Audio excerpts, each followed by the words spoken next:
செய்திகள் வாசிப்பவர் சிவசக்தி ஸ்டாலின்.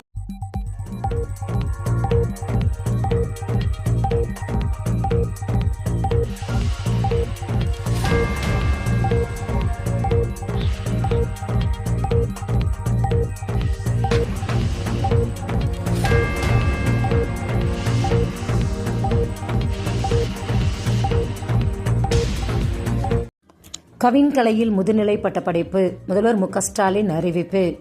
கவின்கலை பல்கலைக்கழகத்தில் புதிதாக கலை பாதுகாப்பு பிரிவில் அடுத்த ஆண்டு முதல் முதுநிலை பட்டப்படிப்பு அறிமுகம் செய்யப்படும் என முதலமைச்சர் மு க ஸ்டாலின் அறிவிப்பு கொடுத்துள்ளார்.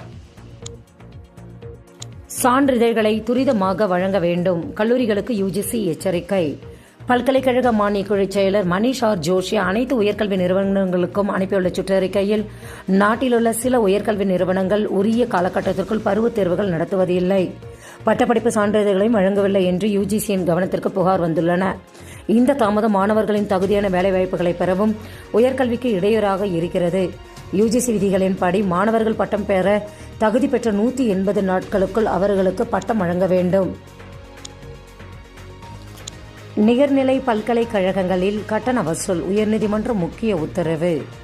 தமிழகத்தில் உள்ள அனைத்து நிகர்நிலை பல்கலைக்கழகங்களுக்கும் கட்டண நிர்ணயக்குழு நிர்ணயித்த கட்டணத்தை மட்டுமே வசூலிப்பதை உறுதி செய்ய வேண்டும் என தமிழக அரசுக்கு பல்கலைக்கழக மானியக்குழு மற்றும் தேசிய மருத்துவ ஆணையகம் சென்னை உயர்நீதிமன்றம் உத்தரவிட்டுள்ளது.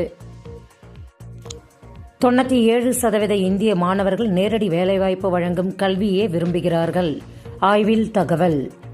வெளிநாட்டில் கல்வி கற்க விரும்பும் இந்திய மாணவர்களில் 97% பேர் நேரடி வேலைவாய்ப்பு வழங்கக்கூடிய கல்வியை விரும்புகிறார்கள்.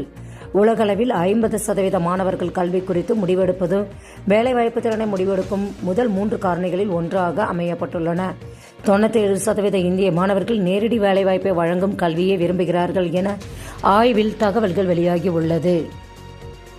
மருத்துவத்துறையில் காலி இடங்களே இல்லை, அமைச்சர் மா சுப்பிரமணியன். மருத்துவத்துறையில் காலி இடங்களே இல்லை என்ற நிலை எட்டப்பட்டுள்ளது என அமைச்சர் மா சுப்பிரமணியன் தெரிவித்துள்ளார். செய்திகள் நிறைவடைந்தன. வணக்கம்.